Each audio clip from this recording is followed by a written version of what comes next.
உலகளாவிய யூத சதிகார கும்பலால் தமிழ்நாட்டுக்கு நியமிக்கப்பட்டிருக்கிற அரசியல் ஆன்டி கிரைஸ்ட் நடிகர் விஜயை தான் இந்த வீடியோவில் நம்ம டீகோட் பண்ண போகிறோம். இந்த விஜயை முதல்ல தமிழன்னாங்க, கிறிஸ்டியன் பிள்ளைன்னாங்க, அப்புறம் சிங்களன்னாங்க, அதுக்கப்புறம் தெலுங்கன்னாங்க. இவருடைய பூர்வீகத்தை பற்றி நிறையவே சந்தேகங்கள் இருக்கு. அதாவது விஜய் ஒரு தமிழனா என்ற சந்தேகம் ரொம்ப நாட்களாக இருக்கு. ஆனா பலரும் அதை பத்தி பேசினாலும் விஜய் ஒரு கன்னடன் அப்படின்ற உண்மையை யாருமே இது வரைக்கும் கண்டுபிடிக்கல.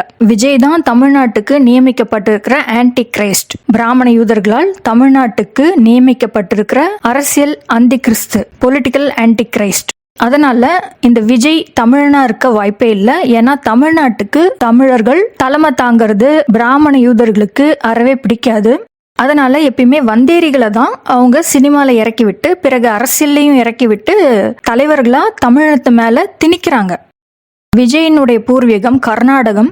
விஜய் கன்னட இனத்தை சேர்ந்தவர்னு எனக்கு எப்படி தெரிய வந்ததுன்னு தான் இந்த சீரீஸ்ல நான் உங்களுக்கு விளக்க போறேன். வரலாற்றின்படி விஜய்க்கு என்ன ரோல் கொடுக்கப்பட்டிருக்கு, அவருடைய படங்கள்ல இருக்கிற சிம்பாலிசம்ஸ், இவருடைய அரசியல் பேச்சில் இருக்கிற குளறுபடிகள், பிராமண கும்பல் இவரை இறக்கி விட்டதுக்கான நோக்கம் எல்லாத்தையும் இந்த சீரீஸ்ல நம்ம டீட்டெயிலா பார்க்க போறோம். அதுக்கு முன்னாடி சில ஆண்டுகளுக்கு முன்பு வந்து ஒரு சிறிய செய்தி துணுக்க இப்ப பார்க்கலாம். தமிழகத்தின் அடுத்த முதலமைச்சர் கர்நாடக மாநிலத்தைச் சேர்ந்தவர்தான் என நடிகர் சாருஹாசன் தெரிவித்துள்ளார். இதனை ஒத்துக்கொள்ளாதவர்கள் தம்மை முட்டாள் என்று அழைக்கலாம் என சமூக வலைதள பக்கத்தில் அவர் பதிவிட்டுள்ளார். உங்களை இந்த ஆண்டு என்னால் புரிந்து கொள்ள முடியும் என்றும் அடுத்த ஆண்டு என்னை நீங்கள் புரிந்து கொள்ள முடியும் என்றும் சாருஹாசன் குறிப்பிட்டுள்ளார். உலகநாயகன் கமலஹாசனோட அண்ணன் சாருஹாசன் வந்து சமீபத்தில் ஒரு பேட்டி ஒன்று கொடுத்திருந்தாரு. அதுல கமலும் ரஜினியும் சேர்ந்தால் கூட 10-15% ஓட்டுகள் தான் வாங்க முடியும்னு நீங்க சொன்னீங்களே, இதை பற்றி கமல் வந்து உங்கள்கிட்ட ஏதாவது கேட்டாரா அப்படின்னு வந்து கேட்கப்பட்டது. கமலும் ரஜினியும் சேர்ந்தால் கூட 10-15% ஓட்டுகள் வாங்க முடியும் அப்படின்னு சொன்னது அது என்னோட தனிப்பட்ட கருத்து தான். ஒருவேளை நான் சொன்னது தப்பா கூட இருக்கலாம். கமலும் ரஜினியும் 90% ஓட்டுகள் வாங்கி ரஜினி வந்து முதல்வராகவும் கமல் வந்து துணை முதல்வராக கூட ஆக முடியும் அப்படின்னு வந்து பேட்டி கொடுத்திருந்தாரு. தமிழ்நாட்டினுடைய திரை உலகத்தை பின்னாடி இருந்து இயக்குற சகுனி கமல்ஹாசன் தான் நம்மளுக்கு தெரியும். அதே மாதிரி தமிழ்நாட்டினுடைய அரசியலை பின்னாடி இருந்து இயக்கிய நபர் சோ ராமசாமி. சோ ராமசாமி ஒரு 10 வருஷம் முன்னாடி இறந்து போயிட்டதுனால சோ ராமசாமி என்ற சகுனியினுடைய இடத்தை நிரப்புவதற்காக தமிழ்நாட்டினுடைய அரசியலையும் பின்னாடி இருந்து இயக்குற சகுனியா கமல்ஹாசன் தான் இப்ப செயல்பட்டு இருக்காரு. சாருஹாசன் இந்த தகவலை 2018-19 வாக்குல சொல்லியிருக்காரு போல. கமலும் ரஜினியும் சேர்ந்து ஆட்சி அமைக்க போறாங்க அப்படின்றத கர்நாடகாவை சேர்ந்த ஒருவர் தான் முதல்வர் ஆவாருன்னு சாருஹாசன் ஆரோட சொல்லியிருக்காரு. அதாவது ரஜினியை முதலமைச்சராக்கிட்டு கமல்ஹாசன் துணை முதலமைச்சரா கர்நாடக மாநிலத்தை சேர்ந்தவர்கள் தமிழ்நாட்டை ஆள போறாங்க அப்படின்றத சாருஹாசன் மூலமாவே பிராமண கும்பல் வெளிப்படுத்திட்டாங்க. ஏற்கனவே கடந்த 40 ஆண்டுகள்ல பாதி காலம் கன்னட பூர்வீகம் கொண்ட ஜெயலலிதாவினுடைய ஆட்சி காலம். அதிமுகவை சேர்ந்த பிராமண தலைவி ஜெயலலிதாவும் கர்நாடகாவிலிருந்து வந்தவங்க தான். அதுக்கப்புறம் ரஜினியை கொண்டு வரணும்னு பார்த்தாங்க. ஆனா ரஜினி உடல்நிலை சரியில்லை, as I am suffering from feverன்னு ஏதோ ஒரு சாக்க சொல்லி நழுவிட்டாரு. கமல்ஹாசனோட கட்சி போனியாவில். ஆனா இதுல இருந்து பிராமண சதிகார கும்பலினுடைய ஆசை, லட்சியம் எல்லாமே தெளிவா நம்மளுக்கு புரிஞ்சிடுது. என்னன்னா கர்நாடகாவை சேர்ந்த யாரோ ஒரு நபரை தமிழ்நாட்டுக்கு முதலமைச்சராக்கிடணும். கன்னட பூர்வீகம் கொண்ட ஒரு வந்தேரிய தமிழ்நாட்டுக்கு தலைவராக்கிட்டு அந்த கன்னட பொம்மையை வச்சு தமிழ்நாட்டை ஆளணும். அவங்க சொல்றதையெல்லாம் அந்த கன்னட பொம்மை செய்யும். தமிழினத்துக்கு எதிராக அவங்க எல்லா சதியும் பண்ணி தமிழ்நாட்டை அவங்களுடைய கட்டுப்பாடுல வச்சுக்கலாம் அப்படின்ற திட்டத்தோட இருக்கிறாங்கன்றது இதுல இருந்து நம்மளுக்கு எல்லாம் தெளிவா புரியுது. அப்படி திட்டமிடப்பட்டு இறக்கிவிடப்பட்ட ஒரு பொம்மை தான் விஜய். விஜயை 30 வருஷமா சினிமால நடிக்க வச்சு வெகுஜன மக்களுக்கு பிடிக்கிற மாதிரி பெரிய சினிமா ஸ்டார் ஆக்கி லட்சக்கணக்கான ரசிகர்களை சேர்த்து அதுக்கப்புறம் அவருடைய ரசிகர் மன்றத்தை ஒரு கட்சியா மாத்தி இப்ப அரசியல்ல இறக்கி அவரை தேர்தல்லையும் போட்டியிட வைக்கிறாங்க. விஜயை ஃபோர்ஸ் பண்ணி தான் அரசியல்ல இறக்கியிருக்காங்க. அவரும் வேண்டா வெறுப்பா அரசியல் கட்சி நடத்துறாரு.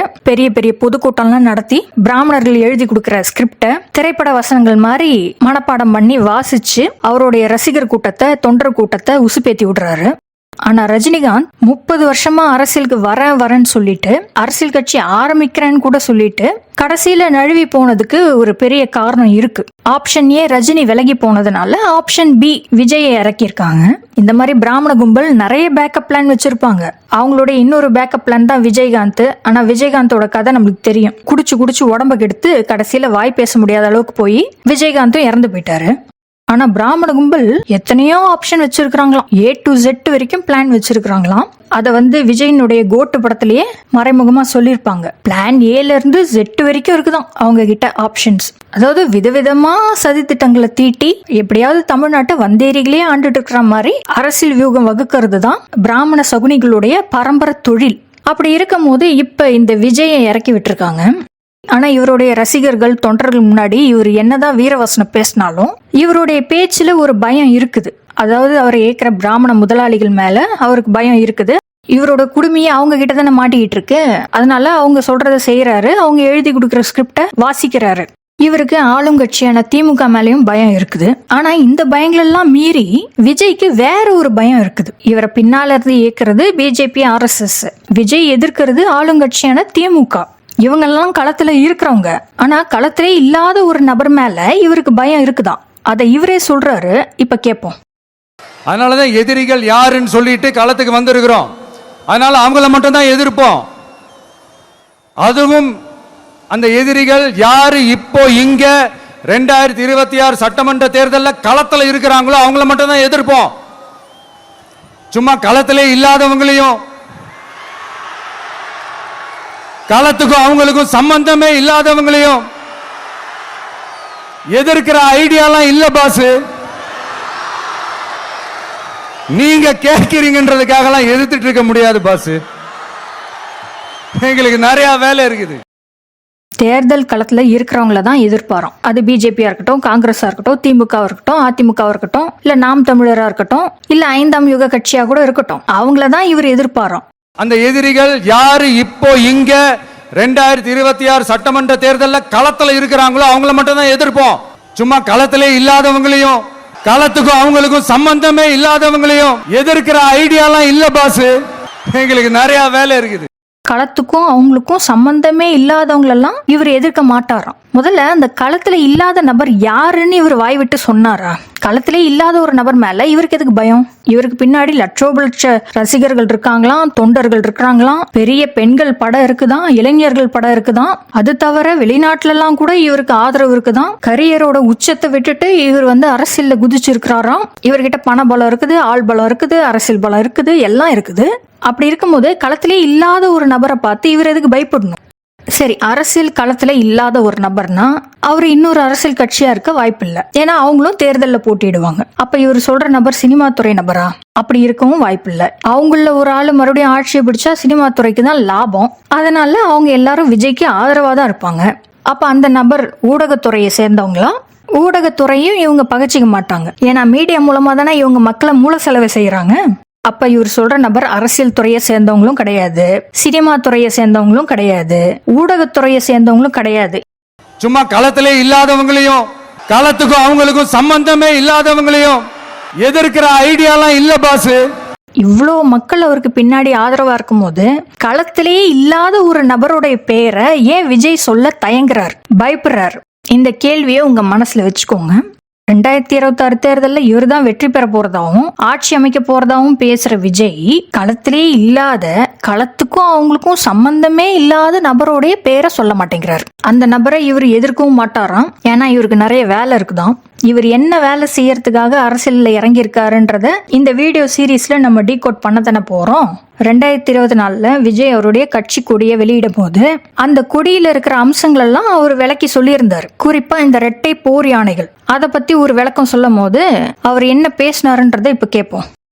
தும்பிக்கையை மேல தூக்கி பிளிரிக்கிட்டே ஓடி வந்து எதிரிகளை போர்க்களத்துல பீதி அடைய வச்சு பின்னங்கால் பிடரியில அடிக்க அலறிக்கிட்டே ஓட வைக்கும். அப்படிப்பட்ட போர் முனையில இருக்கிற பலமான இரட்டை போர் யானைங்க தான் தமிழக வெற்றி கழகத்தோட கொடியில இருக்கு. இந்த இரட்டை போர் யானைங்க எவ்வளவு பெரிய மதம் பிடிச்ச யானைகளையும் கண்ட்ரோல் பண்ணி வழிக்கு கொண்டு வர்ற வல்லமை பெற்ற கும்கி யானைங்க மாதிரி தான் யாரும் விரிவா விலைக்கு சொல்ல வேண்டுமா என்ன? இந்த ரெட்டை போர் யானைங்க எதை குறிக்குது, இது எதோட குறியீடு, இதோட கோடிங், டீகோடிங், மீனிங் எல்லாமே புரிய வேண்டியவங்களுக்கு ரொம்ப கரெக்டா தெளிவா புரியும். அந்த எவ்வளோ பெரிய மதம் பிடிச்ச யானையா இருந்தாலும்னு சொன்னாரே, அவ்வளோ பெரிய மதம் பிடிச்ச யானை யாரு அப்படின்றதையும் இவர் குறிப்பிடவே இல்லை. ஆனா அதுக்கப்புறம் ஒரு க்ளூ கொடுக்கறாரு. இந்த ரெட்டை போர் யானைங்க எதை குறிக்குது, இது எதோட குறியீடு, இதோட கோடிங், டீகோடிங், மீனிங் எல்லாமே புரிய வேண்டியவங்களுக்கு ரொம்ப கரெக்டா தெளிவா புரியும். இந்த ரெட்டைப்பூர் யானைங்க எதோட குறியீடு, இதோட கோடிங், டீகோடிங், மீனிங் இதெல்லாம் புரிய வேண்டியவங்களுக்கு கரெக்டா புரியும் அப்படின்றாரு. இப்பயாச்சும் புரியுதா இவர் யார மறைமுகமா சொல்றாரு அப்படின்ட்டு? அதாவது இது விஜய் மட்டும் சொல்லல, விஜய பின்னாடி இருந்து இயக்குற அந்த பிராமண சதிகார கும்பல் தான் விஜய சொல்ல வைக்கிறாங்க. இந்த இரட்டை போர் யானைகள் உண்மையில எதை குறிக்குது, இதை எங்க இருந்து எடுத்து விஜயனுடைய கட்சி கொடியில வச்சாங்க, இதை எதுக்காக வச்சிருக்கிறாங்க, எல்லாத்தையும் நான் கூடிய விரைவில் உங்களுக்கு விளக்க தான் போறேன். நான் இந்த மாதிரி குறியீடுகளை டீகோட் பண்றதுல தான் என்னுடைய கவனத்தை செலுத்திக்கிட்டு இருந்தேன். ஆனா கொஞ்ச நாள் முன்னாடி எனக்கு ஒரு நேயர் முகநூல்ல அவர் பார்த்து படிச்ச ஒரு போஸ்ட மின்னஞ்சல்ல எனக்கு அனுப்பியிருந்தார். முகநூல் போஸ்ட்ல இருந்த அந்த புகைப்படம் இதுதான். இந்த புகைப்படம் ஏதோ ஒரு தேவாலயத்துல எடுக்கப்பட்டிருக்கு. அதுல விஜயனுடைய தாயார் சோபாவும் விஜயனுடைய தந்தை சந்திரசேகரும் கல்யாண கோலத்துல மாலையோட நிக்கிறாங்க. அவங்களுக்கு முன்னாடி சிறு வயது விஜய் நிக்கிறாரு. விஜய்க்கு என்ன ஒரு 6-7 வயசு இருக்குமா. சந்திரசேகர் சோபாவுனுடைய திருமண புகைப்படத்துல விஜய் ஒரு 6-7 வயது சிறுவனா நிக்கிறாரு. அந்த முகநூல் பதிவுல இருந்த தகவல் என்னன்னா, எஸ்.ஏ. சந்திரசேகர் சோபா திருமண புகைப்படம், வட்டத்தில் சோபாவின் மகன் விஜய். தெலுங்கு பிராமணர் வகுப்பை சேர்ந்த பாடகி சோபாவுக்கும் தெலுங்கு பிராமணர் ஒருவருக்கும் திருமணமாகி விஜய் என்கிற இந்த சிறுவன் பிறந்த பிறகு அவர்கள் பிரிந்து விடுகிறார்கள். பெங்களூரிலிருந்து வந்து தமிழ் சினிமா வாய்ப்பை தேடி அலைந்த வேலை இல்லாத இளைஞன் எஸ்.ஏ. சந்திரசேகர் சோபா வீட்டு மொட்டை மாடியில் இருந்த ஒரு அறையில் வாடகைக்கு போய் தங்கியிருந்த போது சோபாவை காதலித்து கல்யாணமும் செய்து ஒரு பெண் குழந்தை பிறந்து கொஞ்ச காலத்தில் இறந்தும் விடுகிறது. ஆக விஜயின் ஒரிஜினல் அப்பா எஸ்.ஏ. சந்திரசேகரன் அல்ல, அந்த முகம் தெரியாத தெலுங்கு பிராமணர் தான். இதனாலதான் வளர்ப்பு தந்தை எஸ்ஏசிக்கும் விஜய்க்கும் ஒத்து வரல அப்படின்னும் அந்த எஃபி போஸ்ட்ல கருத்து தெரிவிச்சிருக்காங்க. இந்த புகைப்படம் ஏஐ புகைப்படம் மாதிரி தெரியல, உண்மையான புகைப்படம் மாதிரி தான் இருக்குது. ஆனா இதுல விஜயனுடைய தந்தை ஒரு தெலுங்கு பிராமணர் அப்படின்னு இவங்க சொல்லி இருக்கிறது எவ்வளவு தூரம் உண்மைன்னு நம்மளுக்கு தெரியாது. அதாவது விஜயனுடைய பயாலஜிக்கல் ஃபாதர் யாருன்னு நம்மளுக்கு தெரியல. விஜயனுடைய அம்மா சோபா ஹைதராபாத்ல இருந்து வந்ததா அவங்களே சொல்றாங்க. சோ அவங்க தெலுங்கு பிராமணரா இருக்கலாம். ஆனா விஜய் பெற்ற தந்தை தெலுங்கு பிராமணர் தானா இல்ல அவர் வேற ஏதாவது இனத்தை சேர்ந்தவரான்னு நமக்கு தெரியாது. ஏன்னா அவருடைய பேரே நமக்கு தெரியாது, அவரை பத்தின விவரங்களே இல்ல. எஸ்.ஏ. சந்திரசேகரும் தெலுங்கு பிராமணரா இருக்கணும்னு அவசியம் இல்ல. அவர் பெங்களூர்ல இருந்து வந்ததுனால கன்னடரா இருக்க வாய்ப்பு இருக்கு. ஆனா இதெல்லாம் வெறும் ஸ்பெகுலேஷன் தான். ஏன்னா சினிமா துறையை சேர்ந்தவங்க தமிழ்நாட்டுல அவங்களுடைய பொழப்பு ஓடணுன்றதுக்காக அவங்களுடைய இனத்தை சொல்றதுக்கே வெக்கப்படுறாங்க. தமிழ்நாட்டுல வாய்ப்புகள் கொட்டி கிடக்குது. தமிழர்களுக்கான ஒரு தலைமை இல்லாதனால தமிழர்களுடைய வாய்ப்புகள் எல்லாத்தையும் வந்தேரிகள் இத்தனை காலமா தட்டி பறிச்சுக்கிட்டு நம்மளெல்லாம் ஏய்ச்சிதான் பொழப்பு நடத்திட்டு இருக்காங்கன்றது எல்லாருக்கும் தெரியும். அதனால்தான் வந்தாரை வாழ வைக்கும் தமிழ்நாடு, வந்தாரை வாழ வைக்கும் சென்னை நகரம் அப்படின்லாம் பாராட்டுற மாதிரி சொல்லி வந்தேரிகள் தான் தமிழ்நாட்டுல வாழ்வாங்க, தமிழர்கள் தமிழ்நாட்டுல செழிக்க முடியாது அப்படின்ற ஒரு பிம்பத்தை நம்ம எல்லாம் தொடர்ந்து திணிக்கிறாங்க. யாதும் ஊரே யாவரும் கேளீர். அதனால்தான் நாம் அதிகமாக மாறுதட்டி கொள்ள மாட்டோம். நீ பெருசா நான் பெருசான்னு கேட்க மாட்டோம். வந்தாரை வாழ வைப்போம், வந்தாரை வாழ வைப்போம். தமிழர்கள் ஏமாளிகளா இருக்கிறதுனால தான் வரவன் போறவன்லாம் தன்னை பச்சை தமிழ்னு சொல்லிட்டு இருக்கிறான். அந்த பொய்யை கேட்டு அதை மறுத்து பேசாம கைத்தட்டுற ஒரு தற்குறி கூட்டமும் தமிழ்நாட்டுல ரொம்ப காலமாவே இருக்குது. உதாரணத்துக்கு சிவாஜி ராவ் கேக்வாட் என்ற மராட்டிய கன்னட ரஜினிகாந்த் தன்னை பலமுறை பச்சை தமிழன்னு பொய் சொல்லியிருக்காரு. அதை கேட்டு கைத்தட்டுறதுக்கும் மூளை செலவு செய்யப்பட்ட ஒரு சினிமா ரசிகர் கூட்டத்தை உருவாக்கி வச்சிருக்காங்க. சினிமா துறை நபர்களுடைய உண்மையான பூர்வீகம் என்னன்னு தெரியாம அதுல பலர் தமிழ் நல்லா கத்துக்கிட்டு பேசுறாங்கன்ற ஒரே காரணத்தினால வெகுஜன தமிழ் மக்கள் அவங்களெல்லாம் தமிழர்கள்னு நம்பி திரும்ப திரும்ப ஏமாந்து போறாங்க. நாங்க வீட்டுல தெலுங்கு பேசுவோம். தெலுங்கு தவிர சுந்தர தெலுங்காச்சு. ஆமா, வீட்டில் தெலுங்கு தவிர வேறு எதுவுமே பேசக்கூடாது. ஆனால் நாங்கள் பேசுகிற தெலுங்கு சுத்தமான தெலுங்கு கிடையாது. அது சுத்தமாக எங்களுக்கு தெரியவே தெரியாது. இது சுத்தமான தெலுங்கு இல்லைன்னே எங்களுக்கு தெரியாது. 7 கண்டலு அப்படின்னு போட்டு. ஆனால் எங்கள் டைரக்டர் பாக்யராஜ் சாரும் வீட்டில் தெலுங்கு தான் பேசுவார். ஆனால் அவர் பேசுகிற தெலுங்கை விட என் தெலுங்கு பெட்டராக இருக்கும். அதனால இதுதான் சரியான தெலுங்கு நான் நினச்சிட்டு இருக்கேன். நான் தெலுங்கு படம் சுமாரான தெலுங்கு பேசுகிறேன் நீங்கள் நினச்சிட்டு இருப்பீங்க. ஆமாம், அப்படிதான் நினச்சிட்டு இருக்கேன். ஆனால் இப்போது அதை விட பெட்டரான தெலுங்கு தான் நாங்கள் பேசுகிறோம். நான் ஆக்ரி ரஸ்தான் ஒரு படம் பண்ணும்போது ஸ்ரீதேவி ஜெயபிரதா 2 பேரோடையும் ஒர்க் பண்ணுற ஒரு வாய்ப்பு கிடைச்சது. 2 பேரும் தெலுங்கு, நான் தெலுங்குன்னு தெரிஞ்சதும் அவங்க தெலுங்குல பேச ஆரம்பிச்சு. அவங்கவுங்க கிராமத்துல இருக்கிற தலைவர்கள், பக்கத்து வீட்டுக்காரன், எம்எல்ஏ, எம்பியோட ஜாதி எல்லாம் தெரிஞ்சு வச்சிருக்கிற மக்கள் தமிழ்நாட்டை ஒருத்தன் ஆளணும்னு துடிக்கும் போது அவன் என்ன ஜாதி அப்படின்னு கேட்டு அது உண்மையா பொய்யான்னு ஆராய்ஞ்ச பிறகுதான் அவனை நம்பணும் அப்படின்ற அடிப்படையே மக்கள் மறந்துட்டாங்க. இந்த வந்தேரிகளுக்கும் கொஞ்சம் கூட வெக்கம், மானம், சூடு, சொரணை எதுவுமே இல்லைன்றது நல்லா தெரியுது. ஏன்னா தங்களுடைய உண்மையான எண்ணத்தை சொல்றதுக்கே வெக்கப்படுறாங்க, அதை மறைக்க பாக்குறாங்க.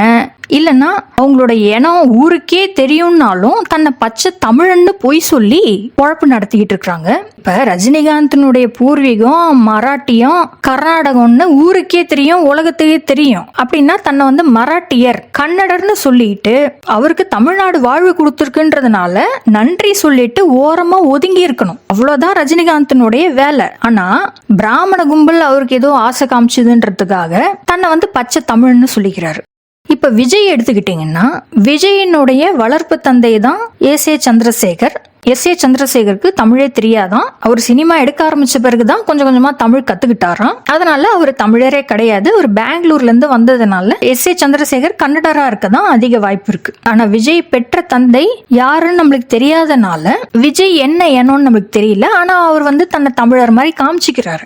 இவங்களுக்குலாம் உண்மையிலேயே தைரியம் இருந்ததுன்னா இவங்களுடைய உண்மையான எண்ணத்தை சொல்லிட்டு அவங்க தமிழ்நாட்டுல அரசியல் பண்ணட்டும். விஜய் வந்து தெலுங்கனா இருந்தா தான் வந்து தெலுங்கன்னு டிக்ளேர் பண்ணிட்டு மக்கள் முன்னாடி தன்னை தெலுங்கன்னு ஒத்துக்கிட்டு தமிழ்நாட்டை நான் வந்து ஆள வந்திருக்கேன் அப்படின்னு சொல்லி அரசியல் பண்ணட்டும். இல்லனா விஜயனுடைய பயாலஜிக்கல் ஃபாதர் கர்நாடகாவை சேர்ந்த கன்னடர்னா விஜய் தன்னை வந்து கன்னடன்னு டிக்ளேர் பண்ணிட்டு மக்கள் முன்னாடி தன்னை கன்னடன்னு டிக்ளேர் பண்ணிட்டு அரசியல் பண்ணட்டும். இதே மாதிரி சினிமா துறையில இருக்கிற அனைத்து நபர்களும் தமிழ்நாட்டுக்கு பிழைக்க வந்திருக்காங்க. அவங்க வந்து தமிழர்கள் கிடையாது, அவங்க வந்து தெலுங்கர், கன்னடர், மலையாளி, பஞ்சாபி, மராட்டி, பெங்காலின்னு அவங்களுடைய உண்மையான எண்ணத்தை சொல்லிட்டு தமிழ்நாட்டுல இருக்கட்டும். ஆனா தமிழ்நாட்டுக்கு வந்த பிறகு உங்களுடைய உண்மையான எண்ணத்தை மறைச்சிட்டு பச்சை தமிழன்னு இனிமேலுக்கு சொல்லாதீங்க. தமிழன் மாதிரி நடிச்சு உங்களுடைய பொழப்ப ஓட்டாதீங்க. இதை விட ஒரு கேவலமான செயல் உலகத்திலே இருக்க முடியாது. அதாவது இந்த வந்தேரிகளுக்கெல்லாம் அவங்க என்ன எண்ணம்னு சொல்லிக்கிறதுக்கே வெக்கமா இருக்கு. கொஞ்சம் கூட கூச்சமே இல்லாம தானே இவங்க சினிமாலெல்லாம் நடிக்கிறாங்க. அப்படி இருக்கும் போது அவங்களுடைய சொந்த எண்ணத்தை சொல்றதுக்கு என்ன கூச்சம், என்ன தயக்கம், என்ன வெக்கம்? விஜய்க்கு தன்னுடைய தந்தை கன்னடர்னு நல்லாவே தெரியும். விஜயும் கன்னடர் தான்.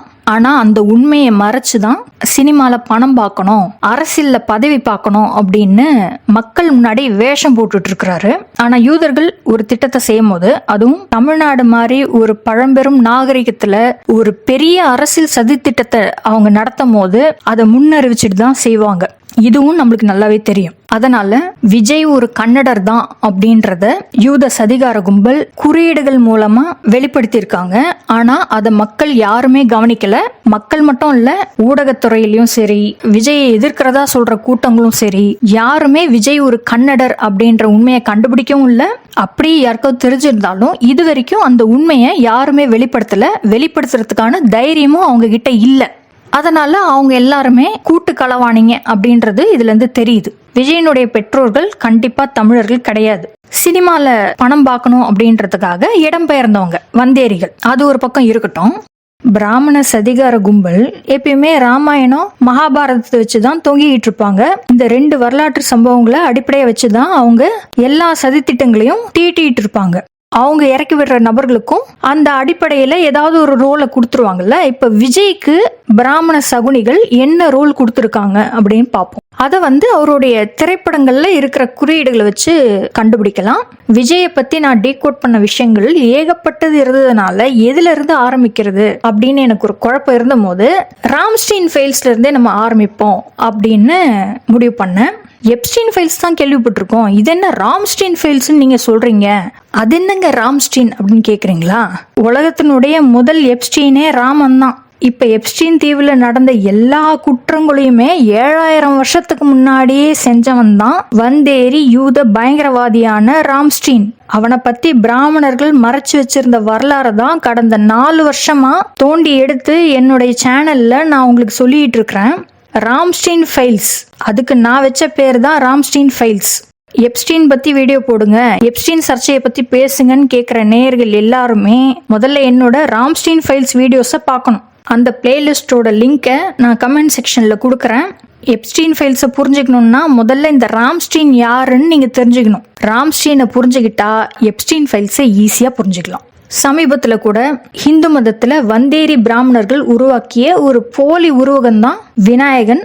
தமிழர்கள் மேல ராமன் வழிபாட்டை திணிக்கிறதுக்காக தான் அந்த விநாயகனை பிராமண சகுனிகள் உருவாக்கி இருக்காங்கன்றத விநாயகனை பத்தின வீடியோஸ்ல விவரமா ஒரு குறியீட்டையும் ஆதாரங்களோட விளக்கி அந்த வரலாறை உங்களுக்கு நான் புரிய வச்சிருந்தேன். ராமன் தான் நாயகன், அவனுடைய வரலாறை மறைமுகமா சொல்ற உருவகம் தான் விநாயகன். இப்போ ஒரு பாட்டோட கிளிப்பிங் நான் போடுறேன், பாருங்க.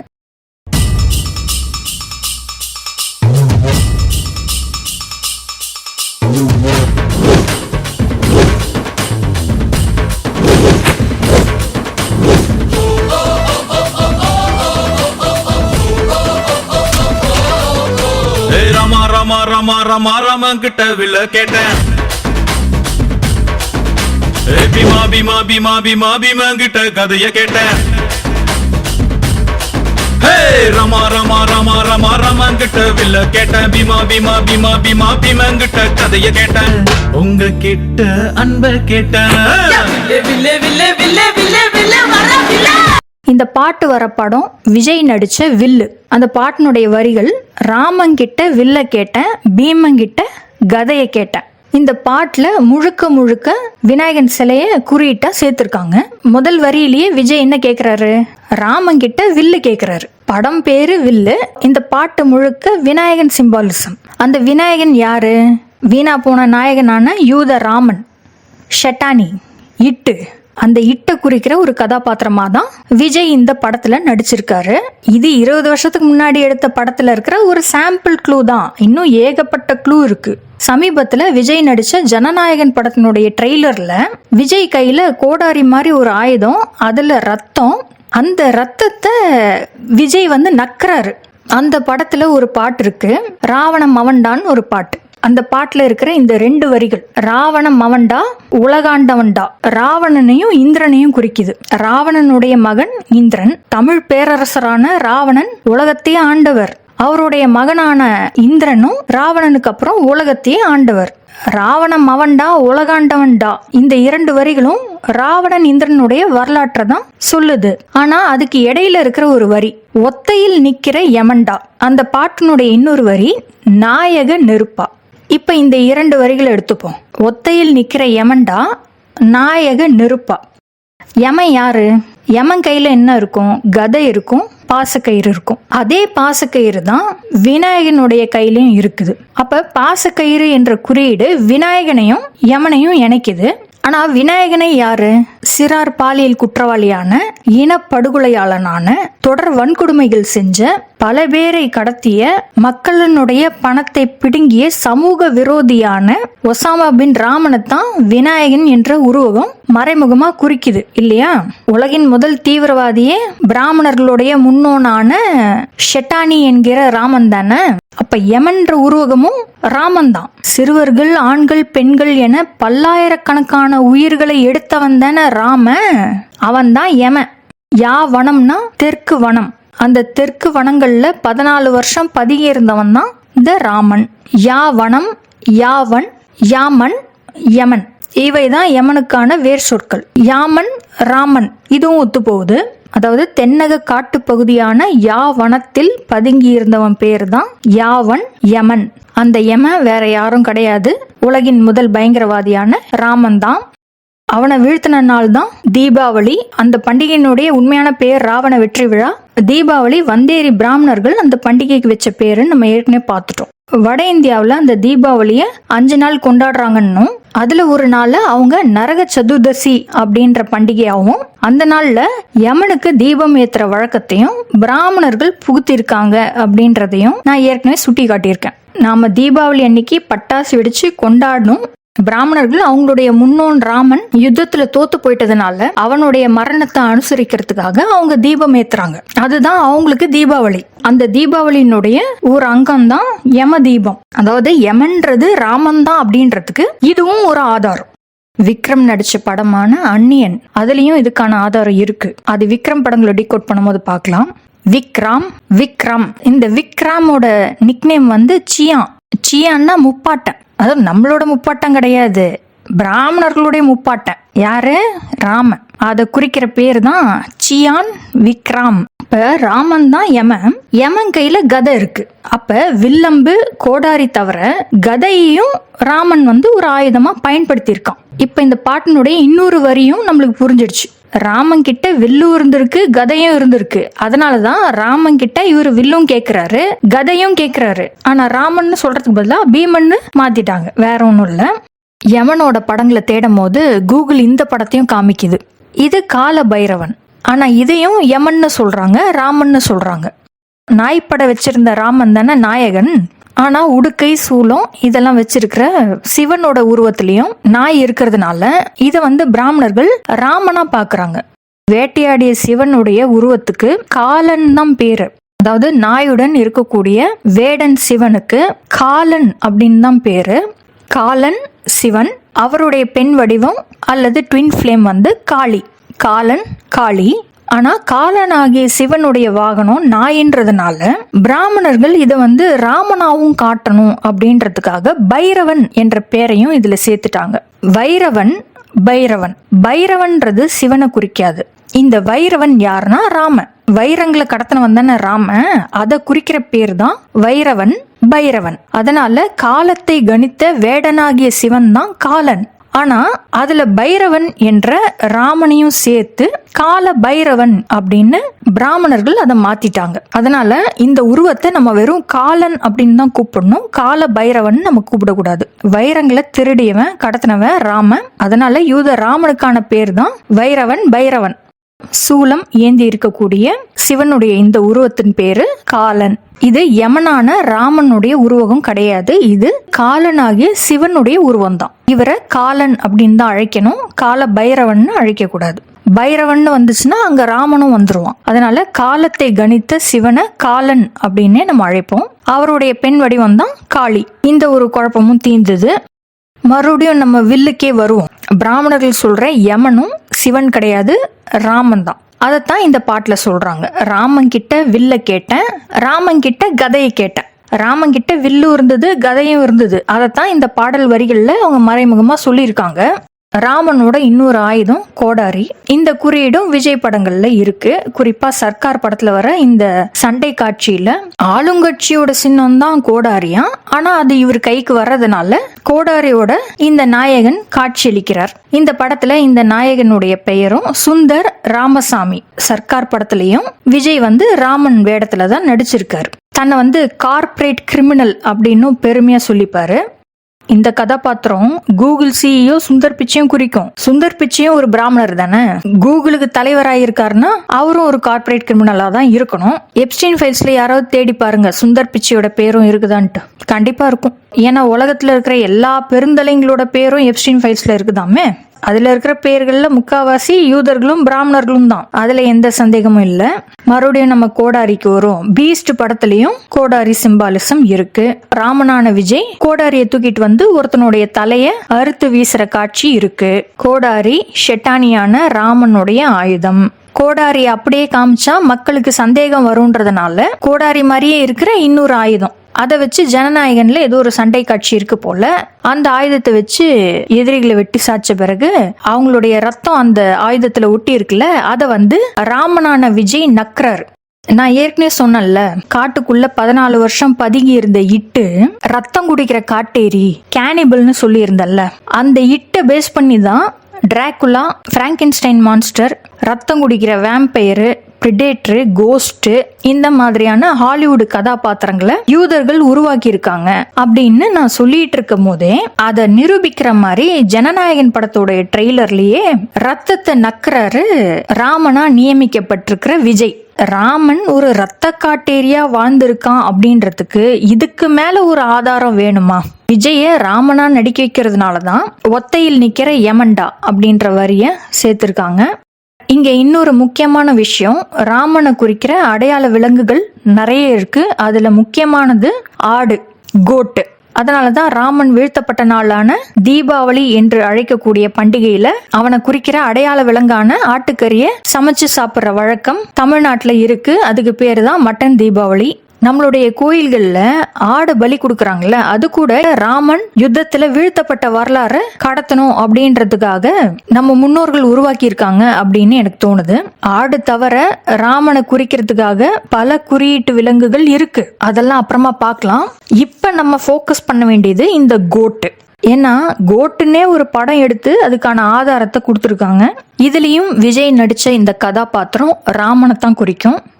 இப்ப வர படங்கள் எல்லாம் விஜய் ரா ஏஜென்ட்டா நடிக்கிறாரு. இந்திய உளவு அமைப்பான ராம் அப்படின்ற பெயருடைய மறுவடிவம் தான் RAW. அந்த டபிள்யூவை திருப்பி போட்டா RAM, ராம. இந்திய உளவுத்துறைக்கே ராமன்னு பேர் வச்சிருக்கிறாங்க இந்திய சதிகார கும்பலான வந்தேரி பிராமணர்கள். இந்த படத்துல இந்த காந்தின்ற நாயகனுடைய டீம் பேரு SATS, அதாவது ஸ்பெஷல் ஆன்டி டெரரிசம் ஸ்குவாடா. அதை சுருக்குனா SATS தான். இங்க ATS கவனிங்க, காந்தியினுடைய டீம் பேரு ATS. அப்ப இந்த கதாபாத்திரத்தை குறிக்கிற உண்மையான நபர் யாரு? ATS நிறுவனர் ஆன்டி கிரைஸ்ட், ஃபால்ஸ் ப்ராஃபிட். பிராமண கும்பல் இறக்கி விட்டு இருக்கிற இந்த ஆன்டி கிரைஸ்ட் TCPயும் ஒரு ராமன் தான். இப்போதைக்கு SATS டீமினுடைய ஸ்பெஷல் ஏஜென்ட் காந்தி TCPயை குறிக்கிற கதாபாத்திரம் அப்படின்றத மட்டும் நீங்க புரிஞ்சுக்கோங்க. இந்த கதாபாத்திரத்துக்கு எதுக்கு காந்தின்னு பேர் வச்சிருக்காங்க? காந்தின்றவனும் ராமனோட ரிப்பீட் தான். அதனாலதான் அவனை சுட்டு கொன்னு கதையை முடிச்சுட்டாங்க. காந்தி சாவும் போது அவன் கடைசியில ஹேராம் அப்படின்னு கத்திட்டு செத்து போனான் அப்படின்னு சொல்றாங்க. அவனை சுட்டு கொன்னவன் பேரும் நத்துராம், காந்தியை சுட்டு கொன்னவன் பேரும் நத்துராம் கோட்சே. அப்ப காந்தியும் ராமனோட ரிப்பீட் தான். அதனாலதான் கோட்டு படத்துல இந்த ராமன் கதாபாத்திரத்துக்கு காந்தின்னு பேர் வச்சிருக்காங்க. ராமனுடைய முதன்மை குறியீட்டு விலங்கு தான் ஆடு. உலகளாவிய ரகசிய யூத கூட்டங்கள் இந்த பஃபோமெட் என்கிற பிசாசுக்கு ஆட்டுத்தலையை பொருத்தி இருக்கிறாங்க. மேல இருக்கிற 5 முனை நட்சத்திரமும் அந்த ஆட்டுத்தலையை மறைமுகமா குறிக்கிற சிம்பல். இந்த பஃபோமெட் என்கிற ஆட்டுத்தலை கொண்ட பிசாசு ராமனுடைய இன்னொரு வடிவம் தான். இதை மட்டும் புரிஞ்சுக்கிட்டாலே போதும், எல்லாமே புரிஞ்சிடும். இந்த பஃபோமெட்னுடைய அருகாமையில குழந்தைகளுடைய சிலைகளும் இருக்கும். ஏன்னா குழந்தைகளை கடத்திட்டு போய் கொன்று, குழந்தைகளுடைய சொல்றதுக்கே எனக்கு கஷ்டமா இருக்கு, குழந்தைகளுடைய உடலை வெட்டி அந்த கரியை தின்னவன் தான் ராமன். குழந்தைகளை கடத்திட்டு போற பூச்சாண்டி, குழந்தைகளுடைய ரத்தத்தை குடித்தவன், குழந்தைகளுடைய கரியை தின்னவன் தான் ராமன் என்கிற இட்டு. ராம ஒரு cannibal, Dracula, Frankenstein monster, vampire, predator அப்படின்னு நான் ஏன் சொன்னேன்னு இப்ப புரியுதா? குழந்தைகளை கடத்திட்டு போய் இறக்கம் இல்லாம கொன்னு அவங்களுடைய ரத்தத்தை குடிச்சிருக்கான். அந்த அப்பாவி குழந்தைகளுடைய பிரேதத்தை சாப்பிட்டு இருக்கான். உலகத்துல இப்படி ஒரு கேடுகெட்ட ஜென்மம் பிறந்திருக்கு, வாழ்ந்திருக்கு அப்படின்றதே நம்மளால கற்பனை பண்ணி கூட பார்க்க முடியல. அப்படிப்பட்ட வாழ தகுதி இல்லாத, கற்பனை கெட்டாத ஒரு கொடிய மிருகம்தான் யூத முன்னோனான ராம. இதனால்தான் நான் சொல்றேன், எப்ஸ்டீன் ஃபைல்லாம் ஒண்ணுமே கிடையாது. ஏதோ கடந்த 30-40 வருஷமா அமெரிக்கால ஏதோ ஒரு தீவுல இந்த மாதிரி கொடூரங்கள்லாம் நடக்குதுன்னு இப்ப மீடியால பேசிட்டு இருக்காங்க. ஆனா 7000 வருஷத்துக்கு முன்னாடி தமிழ்நாட்டு காட்டு பகுதியிலேயே இந்த மாதிரி கொடூரங்கள் நடந்திருக்கு. அதுதான் ராம்ஸ்டீன் ஃபைல்ஸ். அந்த ராமனை பிசாசா வணங்குற யூதர்கள் தான் அவனை குறிக்கிற ஆட்டுத்தலையை வச்சு இந்த பஃபோமெட் என்ற உருவகத்தை உருவாக்கி இந்த பிசாசுக்கு குழந்தைகளை பலி கொடுக்கறாங்க. இதெல்லாம் பலாயிரக்கணக்கான வருடங்களா உலகம் முழுக்க நடக்குது. யூதர்களுடைய ரகசிய கூட்டங்கள்ல இந்த பிசாசுக்காக அவங்க குழந்தைகளை கடத்தி பலி கொடுக்கறாங்க. அது இந்தியாவிலயும் நடந்துகிட்டு இருக்கு. ரகசிய கூட்டங்கள்ல மட்டும் இல்ல, பொது இடங்கள்லயும் இந்த பலிகளை கொடுக்கறாங்க. அதை நீங்க எல்லாம் கண்ணு முன்னாடி பாக்குறீங்க, ஆனாலும் உங்களுக்கு அது புரியல. கரூர் சம்பவமும் இந்த பஃபோமெட்டுக்காக கொடுக்கப்பட்ட ஒரு பலி சடங்கு தான். இதை பத்தின விவரங்களை தான் நம்ம அடுத்த வீடியோல பார்க்க போறோம். கரூர்ல நடந்த இறப்புகளும் இந்த பஃபோமெட் என்கிற ராமனுக்காக பிராமண கும்பல் கொடுத்த ஒரு பலி சடங்கு தான். விநாயகனை கர்நாடகாவோட வாதாபி பகுதியிலிருந்து இங்க கொண்டு வந்தாங்க அப்படின்னு ஒரு தகவல் இருக்குல்ல. கொண்டு வந்தவன் பேரு சிறு தொண்டராம். அந்த சிறு தொண்டர் நாயன்மாரோடைய கதையை பாத்தீங்கன்னா மிக கொடூரமா இருக்கும். இந்த சிறு தொண்டரை பத்தி பிராமண கல்கி கிருஷ்ணமூர்த்தியும் எழுதியிருக்காராம். கடவுள் சிறு தொண்டர்கிட்ட பிள்ளைக்கறி கேட்டதா எழுதி வச்சிருக்கிறாங்க இந்த பிராமணர்கள். எப்படி யூதர்கள் எழுதின பைபிள்ல கடவுள் ஆபிரகாம் கிட்ட தன்னுடைய பிள்ளையை பலி கொடுக்கும்படி கேட்டதாக கதை எழுதி வச்சிருக்கிறாங்களோ அதே கதையத்தான் சிறு தொண்டர் நாயன்மார் கதையிலையும் எழுதி வச்சிருக்கிறாங்க. அந்த சிறு தொண்டர் வேற யாரும் கிடையாது, அது ராமன் தான். மேலும் கடவுள் பிள்ளைக்கறிலாம் கேட்கல. Carl Sagan says we have this tendency to bite good meat. So when we see a pink beautiful child, we pretend to bite it. We have this tendency to bite.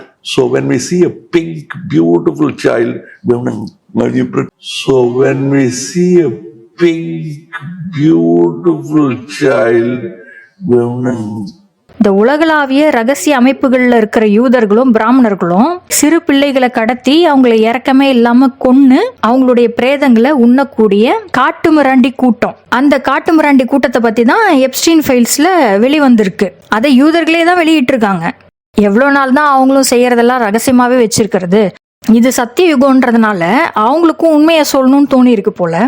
இந்த எப்ஸ்டீன் ஃபைல்ஸை வெளியிடுறது மூலமா அவங்க உலக அளவுல பெரிய அரசியல் ஆதாயங்கள் பார்க்கணும்னு நினைக்கிறாங்க. அதை பத்திலாம் நம்ம அப்புறமா டிஸ்கஸ் பண்ணுவோம். இப்போதைக்கு புரிஞ்சுக்க வேண்டியது என்னன்னா, யூதர்கள் மத நூல்கள்ல அவங்க செஞ்ச அக்கிரமம் எல்லாத்தையும் கடவுள் செஞ்சார் அப்படின்னு எழுதி வச்சிருக்கிறாங்க. இதுல கடவுள் ஆபிரகாம் கிட்ட பிள்ளைக்கறி கேட்டது, கடவுள் சிறு தொண்டர் கிட்ட பிள்ளைக்கறி கேட்டது, இது எல்லாமே அடங்கும். ரகசிய அமைப்பை சேர்ந்த யூதர்களும் பிராமணர்களும் சிறு பிள்ளைகளை கூட கடத்தி கொன்று அவங்களுடைய பிரேதங்களை உண்ணக்கூடிய கொடிய அரக்கர்கள். அவங்க குழந்தைகளை பலியிட்டு ரகசிய சடங்குகள்ல வணங்கக்கூடிய இந்த ஆட்டுத்தலை பிசாசு அவங்களுடைய முன்னோனான ராமனை தான் மறைமுகமா குறிக்குது. ஏன்னா பிராமணர்கள் யூதர்கள் என்ற அரக்கர் குலத்தினுடைய முன்னோன் ராமன் என்ற மிக கொடிய அரக்கன் தான். இவங்களெல்லாம் நம்ம மனுஷங்களாவே கருத முடியாது. இவங்கெல்லாம் மனித ரூபத்தில் இருக்கக்கூடிய அரக்கர்கள். அதுக்கான ஆதாரமும் இப்ப வெளியில வந்துருச்சு. அதனால யாருமே இதெல்லாம் மறுக்க முடியாது. இது போன்ற சாதாரண மனிதர்கள் நினைத்து கூட பார்க்க முடியாத கற்பனை கெட்டாத கொடுமைகளை அக்கிரமங்களை செய்த அரக்கன், ராட்சசன், அசுரன் ராமனை குறிக்கிற உருவம் தான் இந்த பஃபோமெட். இதுக்கு இன்னொரு பேரு பீஸ்ட். இதனுடைய நம்பர் தான் 666 அப்படின்னு சொல்றாங்க. ஆனா அது கிடையாது. இந்த பீஸ்டினுடைய நம்பர் 999.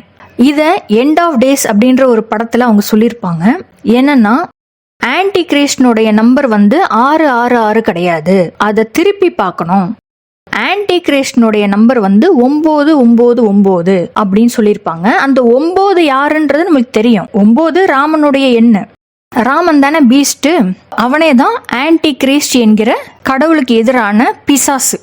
அதனால 666 பிசாசனுடைய எண் கிடையாது. 999 என்கிற ராமனை குறிக்கிற எண் தான் பஃபோமெட் என்கிற பிசாசனுடைய எண். இந்த பிசாச பஃபோமெட்னு சொல்லலாம், பீஸ்ட்னு சொல்லலாம், ஆன்டி கிரைஸ்ட்னு சொல்லலாம், கோட் ஹெடட் மான்ஸ்டர்னு சொல்லலாம்.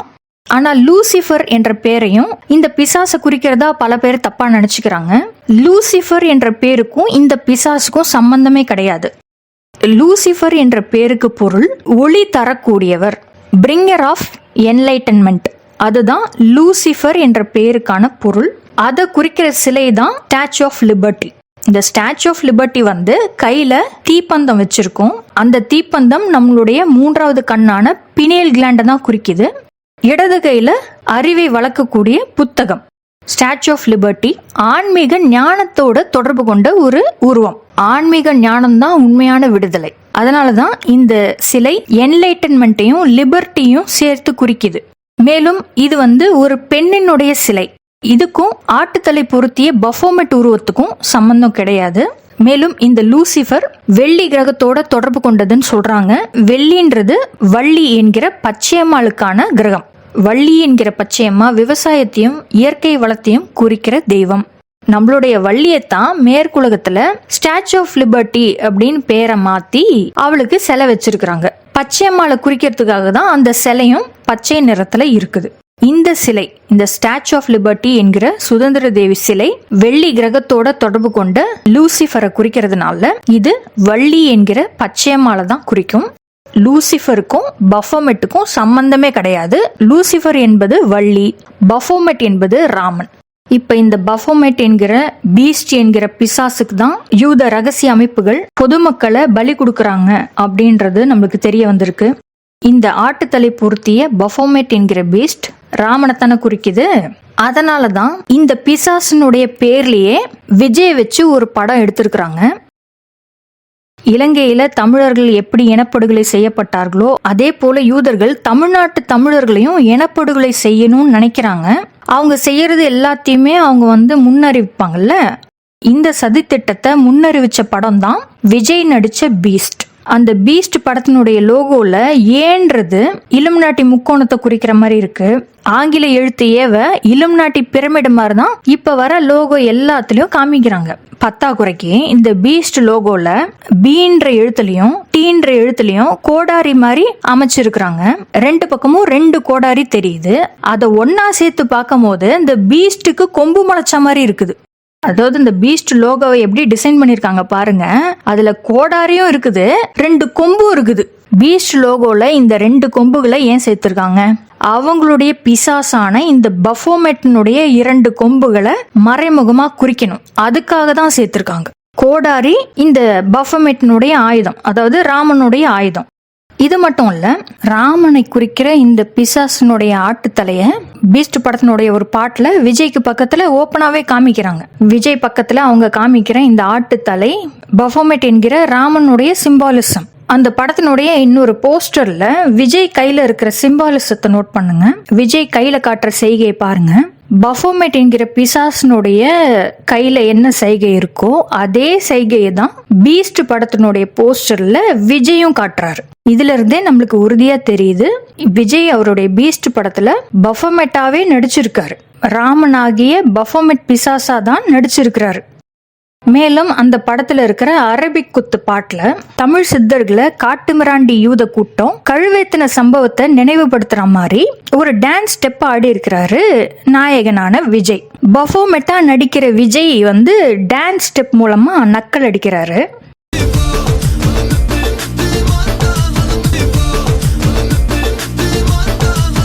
பாத்தீங்களா, விஜய் ஆடுற இந்த டான்ஸ் ஸ்டெப் மூலமா நம்மளுக்கு என்ன தெரிய வருதுன்னா, தமிழ் சித்தர்களை சகுனியும் பரசுராமன் மட்டும் கழுவேத்தல, அதுங்களுக்கு முன்னாடி வந்த ராமனும் தமிழ் சித்தர்களை கழுவேத்தி இருக்கான்.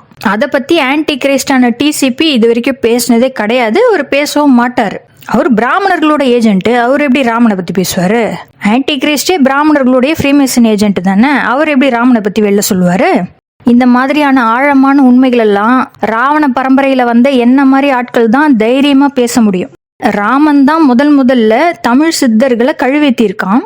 அதை முன்னுதாரணமா எடுத்துக்கிட்டு தான் சகுனியும் பரசுராமனும் இங்க அதே மாதிரி காட்டுமிராண்டித்தனத்தை பண்ணிருக்கானுங்க. ராம, சகுனி, பரசுராம இந்த 3 வந்தேரிகளுமே நம்ம ஊர் சித்தர்களை கழுவேத்தி காட்டுமிராண்டிகளா நடமாடி இருக்கானுங்க. இந்த கழுவேற்றம் என்ற முறை ஏன் உருவாச்சுன்றதையும் நான் பழைய வீடியோல சொல்லியிருக்கேன். இந்த கழுவேற்றம் போன்ற காட்டுமிராண்டித்தனத்தை யூதர்களுடைய மென்டல் புத்தியால தான் உருவாக்க முடியும். மென்டல்ன்ற வார்த்தையே கம்மி தான். அதுக்கும் மேலே ஏதாவது ஒரு வார்த்தையை உருவாக்கி தான் யூதர்களுடைய பைத்தியக்காரத்தனத்தை விவரிக்க முடியும். கொல்றதுக்கு இப்படி ஒரு முறையை உருவாக்கலான்றதெல்லாம் யூத பிசாசுகளுக்கு தான் தோணும். தமிழ் சித்தர்கள் அவங்க உருவாக்கின ஆன்மீகம், விஞ்ஞானம் இது மேலெல்லாம் யூதர்களுக்கு இருக்கிற வெறுப்பு இருக்கே, அதுக்கு அளவே கிடையாது. அதுக்கான சாட்சி தான் இந்த கழுவேற்ற முறை. சித்தர்களுடைய ஆன்மீகத்துக்கும் விஞ்ஞான கண்டுபிடிப்புகளுக்கும் ஆணிவேர் குண்டலினி யோக பயிற்சி. அந்த குண்டலினி சக்தியானது மனிதர்களுடைய முதுகுத்தண்டு வழியா கீழிருந்து மேல் எழும்புறதுனால அதை அழிக்கணும்ன்ற நோக்கத்துல உருவாக்கப்பட்ட யூத காட்டுமிராண்டித்தனம் தான் இந்த கழுவேற்றம் என்கிற கொடூரம். எதிரிகளை அழிக்கிறதுக்காக இப்படியெல்லாம் ஒரு முறையை கண்டுபிடிக்கிறதுக்கு யூத அரக்க புத்தியால தான் முடியும். அதாவது தமிழ் சித்தர்களை யூத அரக்கர்கள் கழுவேத்தினதை நினைவுபடுத்துற மாதிரி விஜய் இந்த டான்ஸ் ஆடி நம்மளுக்கு எல்லாம் என்ன சொல்ல வராருன்னா, யூத அரக்கர் கூட்டம் என்ன சொல்ல வருதுன்னா, தமிழ் சித்தர்களுடைய ஆன்மீக பாதையில போகக்கூடாதான், போனா நம்மளுடைய முன்னோர்களை கழுவேத்தின மாதிரியே நம்மளையும் கழுவேத்திடுவாங்களாம். இப்படிப்பட்ட ஒரு வார்னிகை தான் இந்த கேடுகெட்ட யூத சதிகார கும்பல், யூத அரக்கர் கூட்டம் விஜயினுடைய இந்த டான்ஸ் மூலமா நம்மளுக்கு வெளிப்படுத்துறாங்க. அதாவது அவங்க என்ன சொல்ல வராங்கன்னா, அவங்க முன்னோர்கள் எப்படி நம்ம தமிழ் சித்தர்களை கழுவேத்தினாங்களோ அதே மாதிரி இப்பயும் யாராவது சித்தர்கள் உருவானாங்கன்னா அவங்களையும் இவங்க கழுவேத்த தயங்க மாட்டாங்க அப்படின்னு இந்த வந்தேரி காட்டுமிராண்டி கூட்டம் சினிமா மூலமா நம்மளுக்கு ரகசியமா வார்னிங் அனுப்புறாங்க. இந்த உண்மையெல்லாம் புரியாம பல பேர் டான்ஸ் ஆடி இன்ஸ்டாகிராம் ரீலு அப்படி இப்படின்னு ட்ரெண்ட் ஆகிட்டு இருந்தாங்க. அதெல்லாம் பார்த்து அந்த யூத அரக்கர் கூட்டம் நல்லா சிரிச்சிருப்பாங்க, என்ஜாய் பண்ணிருப்பாங்க. இந்த டான்ஸ் எதை குறிக்குதுன்னே தெரியாம இதுங்கெல்லாம் ஆடிக்கிட்டு இருக்குதுங்க அப்படின்னு நினைச்சு யூத அரக்கர் கூட்டம் நல்லா சிரிச்சுக்கிட்டு இருந்திருக்கும். இதே டான்ஸ் தான் கமல்ஹாசனோட விக்ரம் படத்துல பத்தல பத்தலன்ற பாட்டுல அவரே ஆடி காமிச்சிருக்காரு. அதாவது இன்னைக்கு தமிழ்நாட்டினுடைய முதன்மை அரக்கர் இருக்காருல்ல கமல்ஹாசன், அந்த யூத அரக்கனான கமல்ஹாசன் தமிழ் சித்தர்களை அவருடைய முன்னோர்கள் கழுவேத்தின சம்பவத்தை டான்ஸ் ஆடி காட்டுறாரு. அதே பாட்டுல இவர் பஃபமெட் கையில இருக்கிற அந்த செய்கையையும் செஞ்சு காமிச்சிருக்கிறாரு. பஃபமெட்னுடைய அதே குறியீடு தான் இவருடைய கையிலயும் இருக்குது.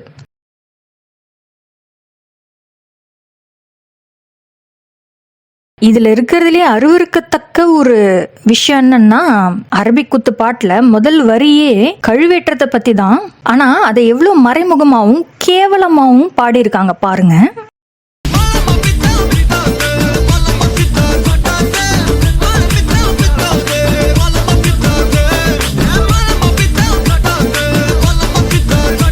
இந்த மலம பித்தா பித்தாத்தே அப்படின்றத விளக்குறதுக்கே எனக்கு சங்கடமா இருக்கு.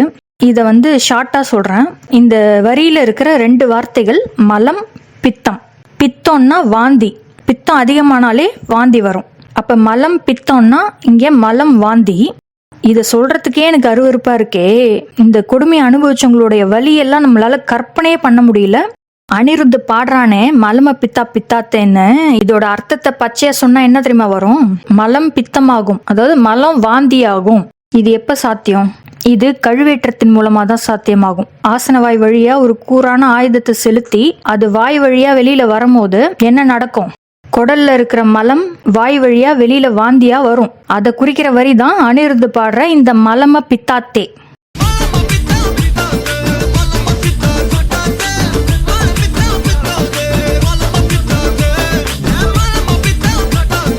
அனிருத்து போன்ற யூத அரக்கர்களுடைய புத்தியை பாத்தீங்களா?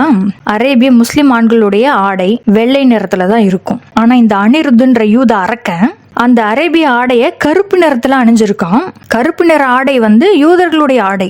இந்த அனிருத்தே ஒரு யூதன் தான். ரசிகர்களை ஏமாத்துறதுக்காக இந்த பாட்டுக்கு அரபிக் குத்துன்னு பேர் வச்சு அரபிக் தீம்ல எடுத்து இவங்களுடைய யூத எச்சரிக்கையை நம்ம கிட்ட விடுறாங்க. இந்த பாட்டுக்கு யூத குத்துன்னு தான் பேர் வச்சிருக்கணும்னு அப்பவே சொன்னேன். இந்த அனிருத்துக்கு மட்டும் இல்ல, கூடிய சீக்கிரம் உலகளாவிய யூத அரக்கர் கூட்டத்துக்கு, யூத ராட்சச கூட்டத்துக்கு ஜட்மெண்ட் டே வரப்போகுது. அது வரைக்கும் இதுங்க இந்த மாதிரி பேயாட்டம் ஆடிக்கிட்டு தான் இருக்குங்க. ஏன்னா இதுங்க தான் பஃபமெட்டினுடைய வம்சாவழிகளாச்சே. அந்த இட்டு எப்படிப்பட்டது? மனுஷ ஜென்மமா அது? காட்டு மிராண்டின்ற வார்த்தை எல்லாம் பத்தவே பத்தாது. அப்படிப்பட்ட ஒரு ரத்த காட்டேரி தான் பஃபமெட், பீஸ்ட், டெவில், கோட் என்கிற யூத அரக்கர்குல முன்னோனான ஷெட்டானி ராமன்.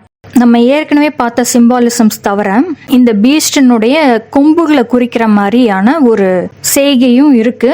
மீடியாலேயே ஓப்பனா காமிக்கிற இந்த செய்கை 2 கொம்புகளை குறிக்கிற மாதிரி கைகளை வச்சு இப்படி காமிக்கிற இந்த செய்கை அந்த பஃபமெட்டினுடைய கொம்புகளை குறிக்குது அப்படின்றது யூத ரகசிய அமைப்புகளை பத்தி தெரிஞ்சவங்களுக்கு ஏற்கனவே தெரியும். ஆனா பஃபமெட்டினுடைய இந்த சிலையை கவனிச்சு பாத்தீங்கன்னா கீழே குண்டலினி பாம்புகளை குறிக்கிற சின்னம், அதாவது குண்டலினி நாடிகளை குறிக்கிற சின்னம் இருக்குது. தலைக்கு மேல பினியல் கிளாண்டை குறிக்கிற சின்னம் இருக்குது. யூத அரக்கனுங்க தமிழ் சித்தர்களை கழுவேற்றி தமிழர்களுடைய ஆன்மீகத்தை அழிச்சு செதச்சானுங்கல்ல, அந்த வரலாற்றை பதியறதுக்காக தான் இந்த பிசாசு சின்னத்துல குண்டலினி சின்னங்களை சேர்த்திருக்காங்க. அரக்கர் குலமான யூதர்கள் காமத்துக்கு முழுமையாக அடிமையானவர்கள், ஆன்மீகத்துக்கு முற்றிலும் எதிரானவர்கள். யூதனுங்களுடைய காம வெறிக்கும் கொலை வெறிக்கும் எல்லையே கிடையாதுன்றதுக்கான ஆதாரம் தான் எப்ஸ்டீன் ஃபைல்ஸ். காமத்துக்கு முழுமையாக அடிமையான இந்த யூதனுங்களுக்கு ஆன்மீகம் எப்படி எட்டும்? மனுஷனாவே வாழ தெரியாதுன்ற போது இதுங்களுக்குலாம் ஆன்மீகம்லாம் சுட்டு போட்டா கூட வராது. இந்த யூத அரக்க இனம் மனித ரூபத்துல இருக்கக்கூடிய கொடிய மிருகங்கள்ன்றது தான் திரும்ப திரும்ப வரலாறு நம்மளுக்கு உணர்த்தி இருக்கிற உண்மை. ஆனா இந்த யூத மிருகங்க அவங்களுடைய மத புத்தகங்கள்ல என்ன எழுதி வச்சிருக்குதுங்க தெரியுமா? யூதனை தவிர மத்த எல்லா இனங்களுமே ஆடு மாடுகளாம். அந்த ஆடு மாடுகளை இவங்க இஷ்டத்துக்கு பலி கொடுப்பாங்களாம். அதாவது உலக மக்களை எவ்வளவு வேணாலும் பலி கொடுக்கலான்னு இவங்களுடைய மத புத்தகத்துல எழுதி வச்சுக்கிட்டு நாள் குறிச்சு, தேதி குறிச்சு, நேரம் குறிச்சு இதுங்க பொதுமக்களை பலி கொடுக்குதுங்க. யாருக்கு? அதுங்களுடைய பிசாசு, ராமன் என்கிற பிசாசுக்கு உலக மக்களை பலி கொடுக்குதுங்க. அதுக்கு பேரு ரகசிய சடங்கம். அதுல பெருமை வேற.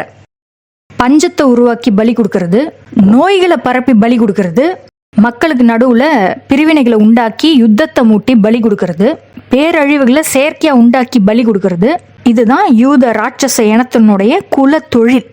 ஏதோ ஒரு மூட நம்பிக்கையை வளர்த்துக்கிட்டு அதுங்களுடைய பிசாசுக்கு உலக மக்களை பலி கொடுத்தா அவங்க ஆட்சியில இருக்கலாம், அதிகாரத்துல இருக்கலாம், உலக மக்களை கண்ட்ரோல் பண்ணலாம்னு நினைச்சுக்கிட்டு இதுங்க பண்ற வேலை எல்லாமே திட்டமிட்ட படுகொலைகள். இந்த யூத அரக்க கூட்டத்தினுடைய கொலைவெறிக்கு அளவே கிடையாது. இதுங்க உலக மக்கள் மேல பண்ற எல்லா குற்றங்களுமே படுகொலைகள் தான். These monsters are basically criminals, blood-sucking vampires, bloodthirsty cannibals and predators of the human species. இதுங்களுடைய இன்னொரு ரகசிய செய்கை தான் 2 கொம்புகள். பஃபோமெட்டினுடைய 2 கொம்புகளை குறிக்கிற இந்த செய்கை. மேற்குலகத்துல எல்லாம் இதை பத்தி நிறையவே பேச்சு ஓடிட்டு இருக்கு.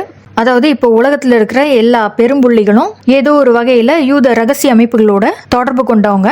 அதை மறைமுகமா அவங்களுக்குள்ளேயே தெரிவிச்சுக்கிறதுக்காக தான் அவங்க கையில பஃபோமெட் பிசாசனுடைய கொம்புகளை குறிக்கிற மாதிரி ஒரு செய்கையை காமிக்கிறாங்க. அதாவது இந்த செய்கை உலகளாவிய யூத அரக்கர் கூட்டத்தினுடைய ஒரு செய்கை. இந்த செய்கைக்கு பேரு டெவில்ஸ் ஹார்ன்ஸ், பிசாசனுடைய கொம்புகள். இதே செய்கை தான் ஏதோ யோக முத்ரைன்னு சொல்லி யூத அரக்க கூட்டத்துல ஒருவரான ரஜினிகாந்த் பாபா திரைப்படம் மூலமா தமிழக மக்களுக்கு அறிமுகப்படுத்தி வச்சார். பாபா படத்துல இவர் காட்டின அந்த செய்கை பஃபோமெட்டினுடைய செய்கை தான். ஆனா அது இங்க இருக்கிற மக்கள் தெரிஞ்சுக்க கூடாதுல்ல, அதுக்காக இது அபான முத்ரா, சொபான முத்ரான்னு ஏதோ ஒரு கதையை விட்டாரு. ரஜினிகாந்த் பல படங்கள்ல பஃபோமெட்டை நடிச்சிருக்கிறாரு. அதாவது ராமனா நடிச்சிருக்கிறாரு. உதாரணமா சொன்னா பொல்லாதவன் படத்துல மொடா குடிகாரனா ரஜினிகாந்த் நடிச்ச இந்த கதாபாத்திரம் முழுக்க முழுக்க பஃபோமெட் என்கிற ராமனை குறிக்கிற கதாபாத்திரம். இதை நான் டீகோட் பண்ணி 2-3 வருஷம் ஆகுது. அந்த பொல்லாதவனான ராமனுடைய இன்னொரு பேரு தானே பஃபோமெட்டு. அந்த பஃபோமெட் ராமனுடைய கொம்புகளை தான் ரஜினிகாந்த் தன்னுடைய கட்சி சின்னமாவே அறிவிச்சிருந்தார். ஏன்னா அவருடைய தலைமுறை ஆட்களுக்கெல்லாம் இதை பத்தி விவரம் கிடையாது, சுலபமா ஏமாத்திடலாம். அதனால இது அபான முத்ரா, சொபான முத்ரான்னு ஏதோ ஒரு பொய் சொல்லி அவருடைய தலைமுறை, அதாவது பூமர் தலைமுறைய நல்லாவே ஏமாத்தி இருக்கிறாரு ரஜினிகாந்த் என்ற வந்தேரி கன்னடர். பீஸ்ட் படத்தினுடைய அரபிக் குத்து பாட்டுலயும் இதே சின்னத்தை பேக்ரவுண்ட்ல காமிச்சிருந்தாங்க. இந்த ஸ்டில்ல உத்து பாருங்க, இந்த நடிகையோட கை பின்னால பாரு அப்படின்ற மாதிரி செய்கை காட்டுதுல. பின்னால இருக்கிற அந்த பேக்ரவுண்ட் டான்சர் என்ன செய்கையை கையில காமிக்கிறாருன்னு உத்து பாருங்க. ஜூம் பண்ணி பார்க்கலாமா? ரஜினிகாந்த் காமிச்ச அதே சின்னம் டெவில்ஸ் ஹார்ன்ஸ், பஃபோமெட்டினுடைய கொம்புகள். இதுதான் விஜயினுடைய அரபிக் குத்து பாட்டுலயும் காண்பிக்கப்பட்டிருக்கு. நீங்க டீகோட் பண்ண இந்த சின்னம் அவர் படத்துல இருக்குன்னு அந்த டைரக்டருக்கு தெரியுமா, விஜய்க்கு தெரியுமா அப்படின்னு சில கூமுட்டைங்க எல்லாம் தெரிஞ்ச மாதிரி கீழே கமெண்ட் போடுங்க. இந்த படத்தை எடுத்த டைரக்டர் மட்டும் இல்ல, விஜய்க்கு மட்டும் இல்ல, தமிழ் சினிமா துறையில இருக்கிற முக்கியமான ஏஜென்ட்டுகள் எல்லாருக்குமே இந்த மாதிரியான செய்கைகள் யூத ரகசிய அமைப்பினுடைய செய்கைகள்னு நல்லாவே தெரியும். ஆனா மக்கள் முன்னாடி ஒண்ணுமே தெரியாத பாப்பா மாதிரி நடிப்பானுங்க. ஷூட்டிங் ஸ்பாட்ல நடந்த தேவையில்லாத விஷயத்தை பத்திலாம் மணிக்கணக்கா பேசி மக்களோட நேரத்தை வீணடிப்பானுங்க. ஆனா திரைக்கு பின்னாடி நடக்கிற கூத்து இருக்கு தெரியுமா, அதெல்லாம் எப்ஸ்டீன் ஃபைல்ஸ்க்குலாம் ஒன்றும் சலிச்சது கிடையாது. தமிழ்நாட்டில் இந்த வந்தேரிகள் போடுற ஆட்டம் எப்ஸ்டீன் ஃபைல்ஸ்க்குலாம் ஒன்றும் சலிச்சது கிடையாது. குறிப்பா இப்ப தமிழ்நாட்டில் வந்தேரியான விஜய முதலமைச்சர் ஆக்கணும்னு அரசியல்ல இறக்கி விட்டுருக்காங்கல்ல. அதனால சமீபத்துல அதுங்க விஜய 33rd டிகிரி ஃப்ரீமேசனா ப்ரொமோட் பண்ணிருக்காங்க. அதை பத்தி அடுத்தடுத்த வீடியோல பார்க்கலாம். இப்ப யூத அரக்கர் கூட்டத்தை சேர்ந்ததுங்க மீடியால பேசும்போது ஏதாவது ஒரு வகையில அவங்க அந்த கூட்டத்தை சேர்ந்தவங்க தான் அப்படின்றதுக்காக இந்த செய்கையை செஞ்சு காமிக்கிறாங்கல்ல. அந்த மாதிரி விஜய் தன்னுடைய பொதுக்கூட்டம் ஒண்ணுல இந்த டெவில்ஸ் ஹார்ன்ஸ் சிம்பலை செஞ்சு காமிச்சிருக்கிறாரு பாருங்க. அதிகாரத்தை வச்சு மக்கள் பணத்தை கொள்ளையடிச்சதை தாண்டி வேற ஏதாவது கொம்பு முளைச்ச பெரிய அனுபவம் இவங்களுக்கு இருக்குதா? கொம்பு முளைச்சிருக்கான்னு கேட்கும் போது அந்த செய்கையை செஞ்சு காமிக்கிறார் பாருங்க விஜய். இது மூலமா உலகளாவிய ரகசிய அமைப்புகள், உலகளவுல அரசியல வாட்ச் பண்ணிட்டு இருக்காங்களே யூதர்கள், அவங்களுக்கு என்ன தெரிவிக்கிறாருன்னா இவரும் அவங்க ஆள் தான், அதாவது ஃப்ரீமேசன் அமைப்பை சேர்ந்த பஃபோமெட்டினுடைய அடிமை தான் இவரு அப்படின்னு உலகளவுல இருக்கிற யூத ரகசிய அமைப்புகள், யூத உளவு அமைப்புகளுக்கு இவர் தெரிவிக்கிறாரு அவங்க ஆள் தான் இவரு.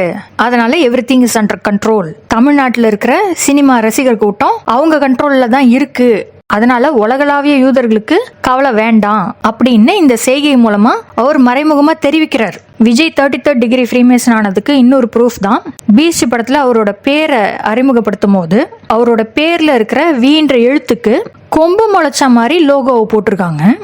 அதை பொதுவாக பார்த்தாலே அது ஆட்டு தலையை குறிக்கிற ஒரு சிம்பிள் மாதிரி தான் இருக்கு. இப்படிதான் பஃபோமெட்டினுடைய சின்னங்களை அதுங்க வெவ்வேறு விதத்துல வடிவமைச்சு அவங்களுடைய படைப்புகள்ல அதை காமிக்கிறாங்க. விஜயனுடைய பேர்ல இருக்கிற அந்த வீன்ற எழுத்துக்கு கொம்பு முளைச்சது மூலமா விஜய்க்கு கொம்பு முளைச்சிருச்சு, அதாவது விஜயும் 33ஆம் டிகிரி ஃப்ரீமேசன் ஆயிட்டாரு அப்படின்ற ரகசிய செய்தியை அவங்க ஆளுங்களுக்கு இது மூலமா அவங்க கம்யூனிகேட் பண்ணிக்கிறாங்க. இந்த கிளிப்பிங்கை பாருங்க.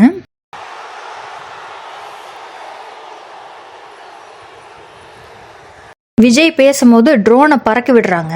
அதுல ஒரு ட்ரோனு அவர் தலைக்கு பின்னாடி போய் நிக்குது. விஜய் தலையில 2 கொம்பு முளைச்ச மாதிரி இருக்கு பாருங்க. இப்ப சிலதுங்களாம் வருங்க, நீங்க சொல்ற இந்த விஷயம் அந்த ட்ரோன் ஆபரேட்டருக்கே தெரியாது, யாரோ ஒரு ட்ரோன் ஆபரேட்டர் விஜய் தலைக்கு பின்னாடி அந்த ட்ரோனை பறக்க விட்டுருக்காரு, அதை போய் கொம்பு முளைச்சதுன்னு சொல்றீங்களே அப்படின்லாம் சில கூமுட்டைங்க கேள்வி கேட்குங்க. பணம் கொடுத்தா எதை வேணாலும் செய்யறதுக்கு தயாரா பல பேர் இந்த நாட்டுல நடமாடிக்கிட்டு இருக்கிறாங்க. அப்படிப்பட்டவங்க தானே அரசியல்வாதிங்க. ஓட்டுக்கு காசு கொடுத்து மக்களையும் லஞ்சத்துக்கு பழக்கி விட்டாங்க. அப்ப அங்க இருக்கிற ட்ரோன் ஆபரேட்டர்களுக்கு பணம் கொடுத்து விஜய் தலைக்கு பின்னாடி அந்த ட்ரோன் வந்து நிக்கிற மாதிரி செய்யுன்னு சொன்னா அவங்க செய்ய போறாங்க. இந்த மாதிரி லஞ்சம் கொடுத்து தானே இந்தியால அரசியலே நடந்துகிட்டு இருக்குது. காசை தூக்கி போட்டா காரியம் நடத்திக்கலான்னு இதெல்லாம் தெரிஞ்சுதானே அந்த யூத அறக்கிற கூட்டம் அரசியல்வாதிகள்ல இருந்து மக்கள் வரைக்கும் எல்லாருக்கும் லஞ்சத்தை கொடுத்து அவங்களுடைய காரியத்தை சாதிச்சுக்கிறாங்க. இந்திய சமூகத்துல நடக்கிற இந்த அடிப்படையான விஷயங்கள் கூட தெரியாத கூமுட்டைங்கள்லாம் வந்து கமெண்ட் எழுதுதுங்க.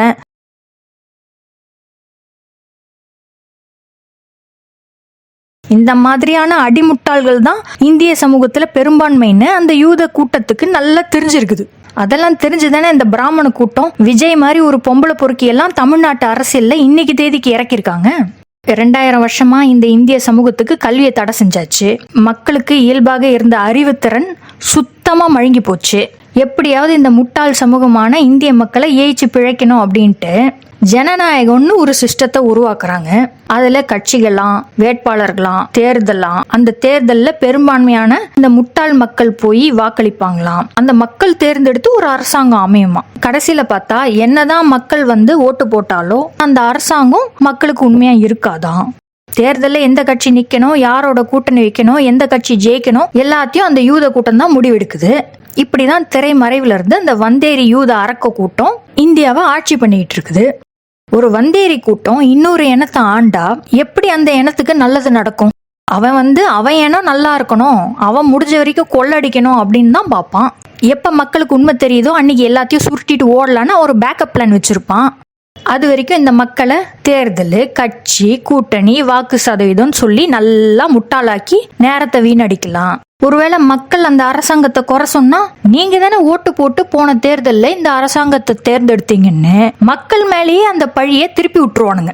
ஆக மொத்தத்துல இந்தியாவில் இருக்கிற ஜனநாயகமே ஒரு மிகப்பெரிய ஊழல், மிகப்பெரிய ஸ்கேம். மக்கள் ஓட்டு போட்டெல்லாம் இங்க அரசாங்கங்கள் தேர்ந்தெடுக்கப்படல. பணம் வச்சிருக்கிறவன் தான் கட்சி ஆரம்பிக்க முடியும். கட்சி ஆரம்பிச்சாலே அது யூதன் கண்ட்ரோலுக்கு போயிடும். அப்புறம் தேர்தலில் நிக்கிறதுக்கு பணம் அதுக்கு எங்க போவாங்க? எல்லா கார்பரேட் கிட்ட இருந்தும் ஃபண்டிங் வாங்குவாங்க.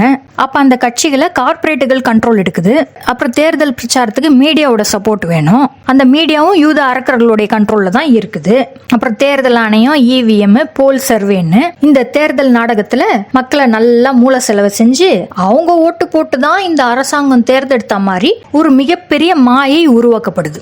ஆக மொத்தத்துல இந்தியாவில் இருக்கிற ஜனநாயகம் அவங்க மறைமுகமா ஆள்றதுக்காக யூதர்களே உருவாக்குன ஒரு சிஸ்டம். அதுக்கு சரியான பேரு பணநாயகமா தான் இருக்கணுமே தவிர ஜனநாயகமா இருக்க முடியாது. ஏன்னா ஜனங்கள் ஓட்டு போட்டு அரசாங்கங்கள் தேர்ந்தெடுக்கப்படல. யாரு கட்சி ஆரம்பிக்கணும், யார் யாரோட கூட்டணி வைக்கணும், யாரை யார் எதிர்க்கணும், எந்த கட்சி முன்னணியில் இருக்கிற மாதிரி போல் சர்வேல காட்டணும், இவிஎம்ல எப்படி எப்படிலாம் டக்கால்ட்டி பண்ணி அந்த கட்சியை ஜெயிக்க வைக்கணும், இது எல்லாமே முடிவு பண்றது இந்தியாவை ஆண்டுட்டு இருக்கிற அந்த பிராமண ஃப்ரீமேசன் கும்பல் தான். இதுக்கான ஆதாரம் தான் சில வருஷம் முன்னாடி சாருஹாசன் பேசினது. கமலஹாசனும் சாருஹாசனும் முடிவு பண்ணிடுவாங்க தமிழ்நாட்டினுடைய அடுத்த முதல்வர் ரஜினிகாந்த் தான். இல்ல ரஜினிகாந்துக்கு வயசாயிடுச்சா, ஆஸ் ஐம் சஃபரிங் ஃப்ரம் ஃபீவர்னு விலகிட்டாரா, அடுத்து விஜயகாந்த் புடி, ஓ விஜயகாந்த் இறந்து போயிட்டாரா, நெக்ஸ்ட் அஜித்த புடி, அவர் விலகி போயிட்டாரா, அடுத்து விஜய் புடி, ஓகே விஜய், இப்படிதான் முடிவு பண்ணுவாங்க. அவங்க முடிவு பண்ணிட்டு மக்கள் தேர்ந்தெடுத்த மாதிரி ஒரு மாயையை உருவாக்குறாங்க. அதுக்கு தான் இந்த தேர்தல்ன்ற மிகப்பெரிய நாடகம். உலகத்திலேயே மிகப்பெரிய நாடகம் இந்தியாவில் நடக்கக்கூடிய தேர்தல்கள் தான். அந்த கூட்டம் தான் நீண்ட காலத்துக்கு சதித்திட்டங்களை தீட்டுறவங்களாச்சே. விஜய் 2026 தேர்தலில் இறக்கி விடணும்னு அவங்க போன வருஷமோ அதுக்கு முந்தின வருஷமோ எல்லாம் முடிவெடுக்கல. 30 வருஷத்துக்கு முன்னாடியே விஜய் சினிமால இறக்கி விட்டு அவனை வளர்த்ததே அந்த பிராமண கூட்டம் தான். இவங்க தானே இந்தியாவுடைய ராஜ குருக்கள், கிங் மேக்கர்ஸ். இவங்க நினைச்சாதான் ஒருத்தங்க அரசியல் கட்சி ஆரம்பிக்க முடியும், கூட்டணி வைக்க முடியும், தேர்தலில் நிக்க முடியும், அந்த தேர்தலில் ஜெயிக்க முடியும். ஜனநாயகமே அவங்க கண்ட்ரோல்ல இருக்கு. அப்படி இருக்கும் போது இந்த வந்தேரியான விஜய், பொம்பளை பொறுக்கியான இந்த விஜய் மட்டும் தமிழ்நாட்டு மக்களுக்கு நல்லது செய்யணும்னு திடீர்னு முளைச்சு வந்துட்டாரா? இதை நாங்க நம்பணும். விஜய் இந்த ஆண்டுல கட்சி ஆரம்பிக்கணும், இந்த ஆண்டுல தேர்தலில் போட்டியிடணும், எந்த சின்னத்துல போட்டியிடணும், எல்லாத்தையும் அந்த யூத கும்பல் ஏற்கனவே பல வருஷத்துக்கு முன்னாடியே முடிவு செஞ்சிருப்பாங்க.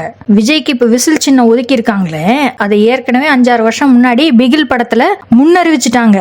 அந்த படத்துல ஒரு பாட்டுல தானே இவர் அந்த கம்நாட்டி டிஷர்ட்டை போட்டு டான்ஸ் ஆடினாரு. இது மட்டுமா, தலைவான்னு ஒரு படம், அந்த படத்துல இவர் மும்பைக்கே டானா, அதனால இவர் ஒரு மெரூன் கலர் துண்டு மேல போட்டிருப்பாராம் ஸ்டைலுக்கு. விஜய் தலைவா படத்துல போட்டிருந்த அந்த மெரூன் கலர் துண்டு சிங்கள அரக்கனான ராஜபக்சே போட்டிருக்கிற மெரூன் கலர் துண்டோட ஒத்து போகுது. ராஜபக்சே உருவாக்குன ஒரு பினாமி கம்பெனி தான் லைகா ப்ரொடக்ஷன்ஸ்.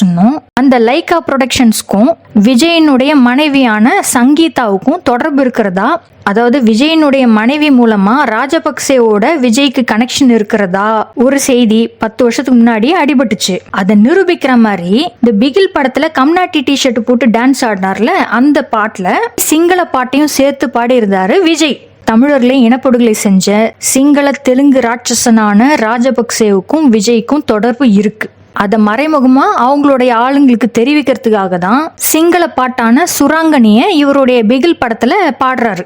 அதாவது இது மூலமா விஜய் என்ன சொல்ல வர்றாருன்னா, விஜய் ஆட்சிக்கு வந்தா பக்கத்து நாட்டுல இருக்கக்கூடிய சிங்கள இனத்துக்கு, முக்கியமா ஆளும் வர்க்கமான சிங்கள தெலுங்கர்களுக்கு விஜயால எந்த ஆபத்தும் கிடையாது அப்படின்றத இவர் மறைமுகமா தெரிவிக்கிறார். ஏற்கனவே திராவிட கட்சியை சேர்ந்த தெலுங்கர்கள் ராஜபக்சேவை போய் சந்திச்சது எல்லாருக்கும் தெரியும். அவங்க தெலுங்கு இனத்தை சேர்ந்தவங்க, அவங்க தமிழர்களுக்கு துரோகம் தான் பண்ணிட்டு இருக்காங்க. இது ஊருக்கே தெரியும். திராவிட கட்சிகள் துரோகிகள் தான்றது நான் சொல்லிதான் எல்லாருக்கும் தெரியணும்னு இல்ல.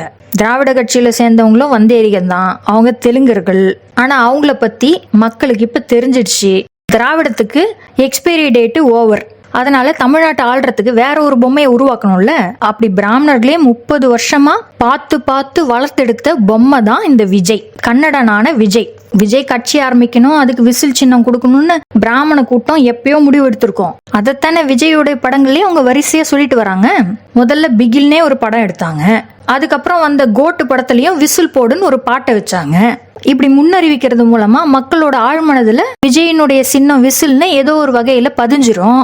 இதுதானே சப்கான்ஷியஸ் ப்ரோக்ராமிங்.